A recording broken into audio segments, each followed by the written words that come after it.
முதல் ஆண் பெண் ஆதாமும் ஏவாளும் தேவன் அவர்களுக்காக படைத்த அழகான தோட்டத்திலே வாழ்ந்து வந்தார்கள். ஆனால் சாத்தான் ஏமாற்றுக்கார பாம்பின் வடிவத்தில் வந்து அவர்களுக்கு ஆசை காட்டினான்.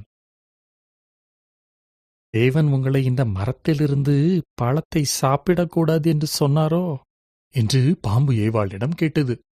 அதற்கு ஏவாள், அதோ அந்த நடுவில் உள்ள மரத்தின் பழத்தை தவிர அந்த மரத்தின் பழத்தை சாப்பிட்டால் நாங்கள் செத்துப் போவோம் என்றாள் என்று பாம்பு சொன்னது.